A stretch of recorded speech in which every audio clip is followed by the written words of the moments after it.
All right, guys, in this next tutorial, we're gonna break down how to do forearm stands. The very first thing we're gonna try is what is called a dolphin pose in yoga. So I'm taking my hands, elbows in line with one another, hands also in line with one another, so that there's a straight line going between your arms. You don't want this to look like a V. A lot of people who do forearm stands have a tendency to flare their elbows out. Some disciplines call for this. In active flexibility, we want our elbows to be in, hands right above them, so it's a straight line instead of a triangle line. One thing that is helpful to get this movement is to take a yoga block between your hands, and that will help you have something to push into while you're trying to get into this forearm position. From here, whether I'm holding the block or not, I'm either squeezing the block or pushing my hands down to the floor and reaching my butt up to the ceiling. See how far of a stretch you can get in this. You don't want your head to be on the floor. I find a lot of times students will really want to try to do a forearm stand, but I know they're not yet ready because they're not able to push enough through the shoulders to get their head off the floor. So if your forearm stand looks like this, the best next step will be to work on shoulder engagement and pushing through your shoulders rather than just trying to go for it. Using your block, you can squeeze your block forward, squeeze the elbows in towards each other, and lift your booty up. Whether or not you actually go for the forearm stand, this is a really nice stretch. Often through your calves, also really helps get that push through the shoulders. Now we're gonna try little hops, and I'm gonna use the wall at the beginning to be a little bit of a crutch or a training wheel for me while I try getting into my forearm with my yoga block.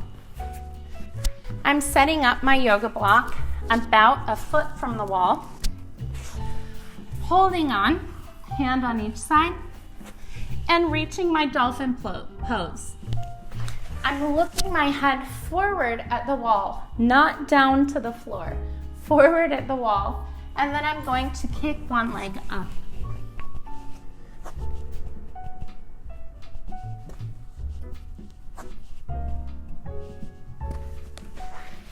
You really need to push through your bottom leg, so your bottom leg bends and then explosively pushes your top leg up. Watch. Here, my left leg is up, my right leg is down. I'm using my right leg to kick my left leg up.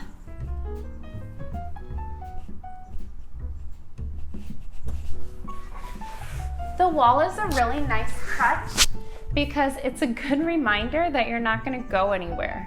You're not going to fall over. Your foot reaches for the wall, and then you can breathe for a minute, try to get your bearings while you're upside down. If that's hard, don't move on to the next step. Just play with this movement.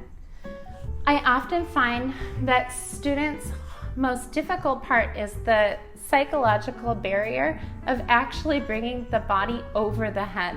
That ends up being a lot harder than the actual physicality of this movement. So just play with this for a while to get comfortable with bringing your butt over your head.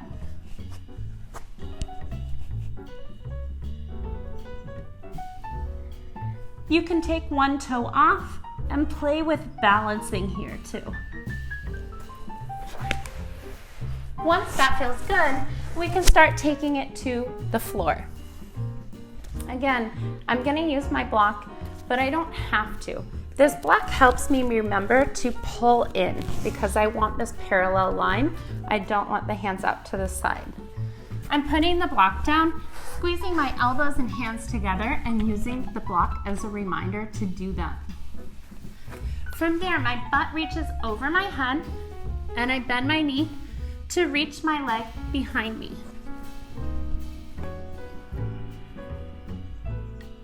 Notice I have one knee bent into my chest. One knee is bent into my chest, the other leg is long behind me. That will be a little bit easier than if I have both legs scorpioned over my head or if I have both legs long in a split. Those are leg variations that we can move into, but if you're just getting started with this movement, best step is to start with one knee tucked because it will be easier to find your stability. Get used to that stability first, and then you can think about opening your legs. Again, hands are on either side of your block, elbows pulled in.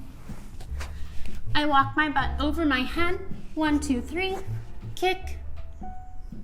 Notice here, I'm keeping my gaze looking forward. I'm not looking behind me. I'm looking forward. Then I can reach my legs long, play with my legs, bend the other knee in, and come down. There are honestly 1,000 things you can do upside down with your legs, but first get used to this beginner version of your forearm stand. Thanks for watching.